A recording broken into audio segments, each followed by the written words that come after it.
Yo, what's going on, y'all? It's Conan. Today, we're talking Celtics versus Knicks, a second-round matchup now set in stone between two of the league's premier markets, a lot of star power on both sides, and ultimately, a series that I thought before the year would take place in the Eastern Conference Finals. Instead, it's happening in round two under different circumstances than I was expecting, and we're going to go ahead and break all of it down and make a prediction. But first, let's talk about how we got here. The Celtics went ahead and knocked off the Magic in 5 games, a somewhat hard-fought 5-game series. It was very physical. Powell and Franz had really good series, and they found a way to hold the Celtics to some pretty rough shooting halves overall, but the Celtics were kind of inevitable. They win it in 5 anyways. Did get a little bit banged up. Jrue Holiday dealing with a hamstring injury, Jaylen Brown dealing with his knee thing, and Tatum dealing with that wrist injury. They're a little battered and bruised, but overall, it wasn't too much of a challenge to get out and move on to the second round to face the New York Knicks, who had an extremely hard-fought series against the Detroit Pistons that just ended tonight as I'm recording this in Game 6, with Brunson hitting just an absolutely absurd step-back 3 game winner over Asar Thompson, or I can't even say over him because he completely erased him from the screen, but that series was ridiculous. Easily the best series of the East first round.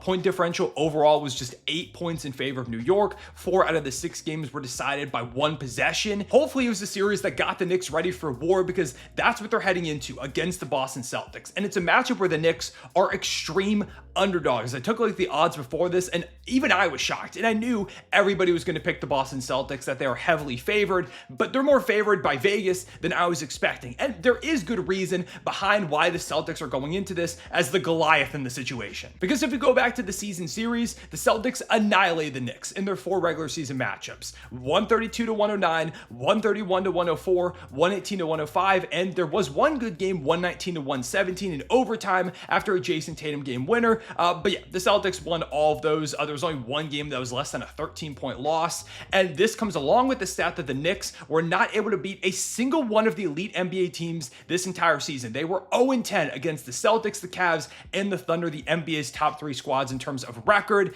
It's not a good look for a team that wants to make a run and is now going to have to do so by getting through the Boston Celtics, a team that they did go 0-4 against and got annihilated 3 out of the 4 nights. But of course, it's the playoffs and anything could happen, so let's talk about the keys to this series. First of all, can the Knicks slow down Boston? Because in those regular season games, the answer was no. They brought in Anunoby and Mikal Bridges to kind of be these Jayson Tatum, Jaylen Brown stoppers, 2 really good wing defenders to go up against Boston's top wings.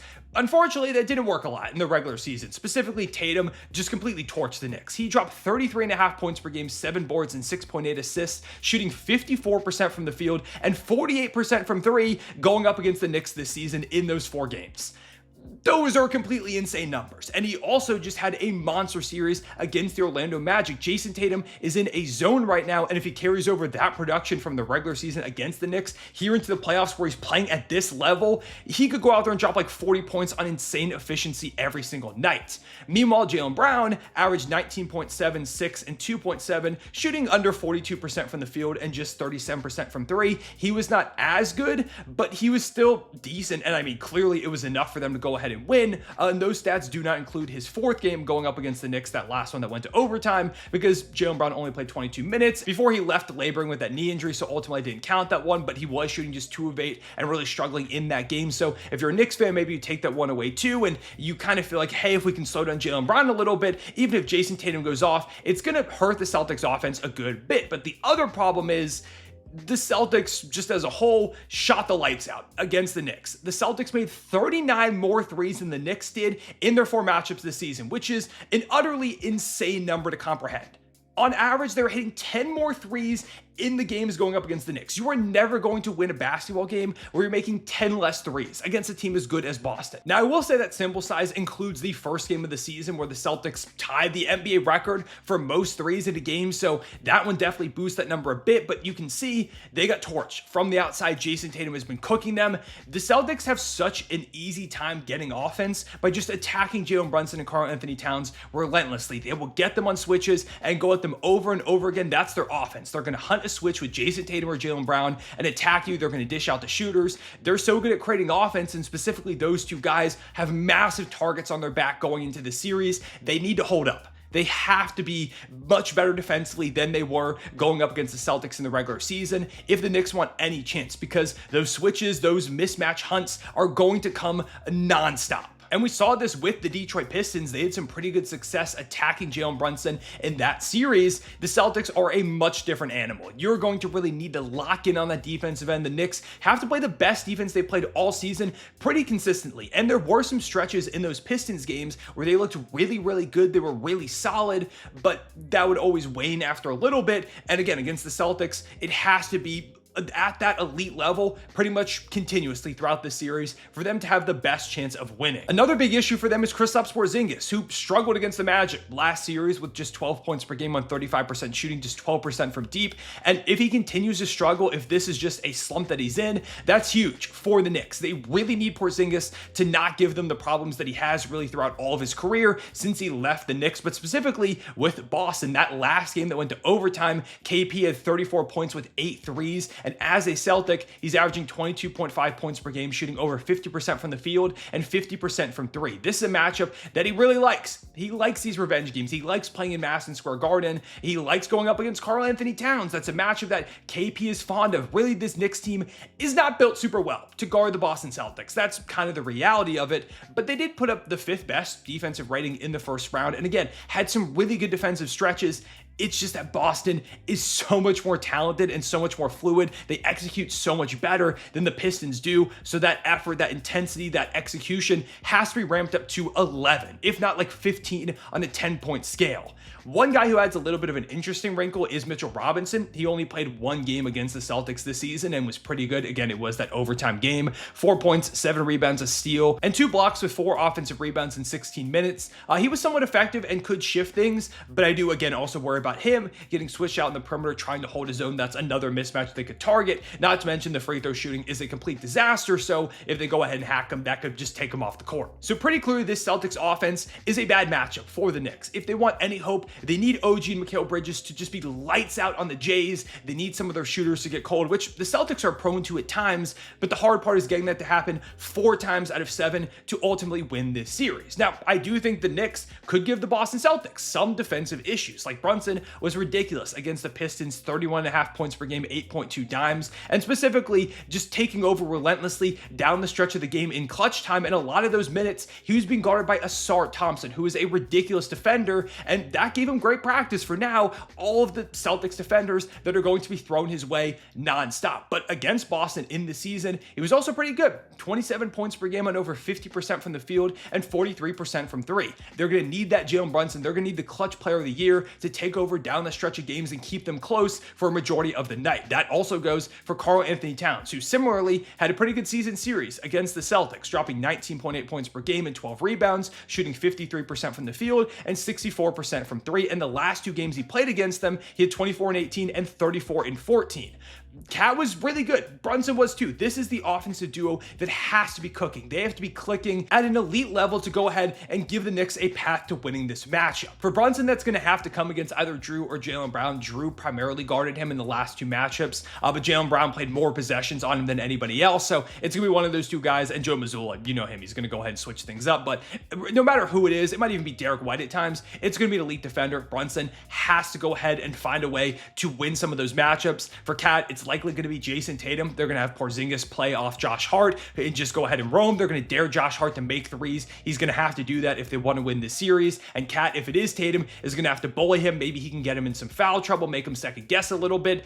And specifically, they've got to get KAT the ball because this continues to be an issue. It was an issue all throughout the season. There were multiple points in this Pistons series where I'm just wondering where Karl-Anthony Towns is. It felt like he got relegated to the corner. They had him just sitting there kind of as like, I don't even want to say a decoy because he just wasn't moving whatsoever. That can't be the case. KAT has to be really good in this series. He has to be really involved. Again, he shot really well, but it wasn't even on that many shots. Like he shot 64% from 3, and I think he only took like a couple a game. That can't be the case. If you're going to go ahead and keep up with the Celtics, you need to close that 3-point gap. You can't be giving up 10 more threes than you're making this entire series. You're never going to win. KAT's got to shoot more from the outside. He's got to open up the defense, give Jalen Brunson space to attack, to get downhill, for Josh Hart to get downhill, for the Knicks to go ahead and get down low, grab offensive rebounds if it's Mitchell Robinson out there. If it's KAT or whoever is making the threes, KAT could also then get down low and try and punish Jayson Tatum on that mismatch a little bit. They've got to make the threes. That is probably the biggest thing for the Knicks. You cannot go ahead and lose the three-point battle. I think KAT needs to be so much more involved. If he's not, you really don't stand a chance. And this, of course, also goes for OG and Mikal. Those two wings have to perform at a very high level. And against the Celtics in the regular season, OG did not do that. He was not able to slow down Jayson Tatum, and he dropped 9 points per game on below 30% shooting, 13% from three. And he shot better against the Pistons in the playoffs, 35% from the outside. He had a really good second half of the season where he really amped it up a notch. He's going to have to amp it up another notch. He has to be a reliable threat because, again, they're going to be willing to live with some of those threes. The Celtics will. And if you're not making them, if you're OG or if you're Mikal Bridges, who shot just 32.4% from the outside against the Pistons, there's just no way you're going to compete. It's never going to happen. Those two guys have to be the two-way wings they're brought in to be, and they have to take some of the pressure for Jalen Brunson and Karl-Anthony Towns. Those two guys are the biggest X factors. If they can slow down the Jays, if they can provide some outside shooting, then hey, suddenly this series becomes a lot more winnable for the Celtics. If they're not doing one or both of those things, I don't see any way they win more than a game or two. Now, I know I've been saying a lot about the Knicks that makes it sound like they have no chance whatsoever, but there are also concerns for the Celtics, specifically the health for them. This is kind of a beat-up team at the moment. Jrue missed the last 3 games against the Magic and is currently day-to-day with a hamstring injury. He was, again, the main guy on Brunson in their final 2 games and is a big factor in slowing him down. If Jrue's not ready to go, then suddenly things become a lot more complicated. The matchups get a little bit more difficult. Suddenly there's maybe a little bit more you can hunt on that end, because if Jrue's out there, there's like nothing you can do against the Celtics team. There's nobody you can go after continuously. So if Jrue's not ready to go or is not 100%, that definitely makes things a little bit murkier. Jaylen Brown's knee injury and that bone bruise that he's also got going on, those things are persisting, and he did have a really good series against Orlando, but there's multiple moments where you can see him limping. He's grimacing a little bit.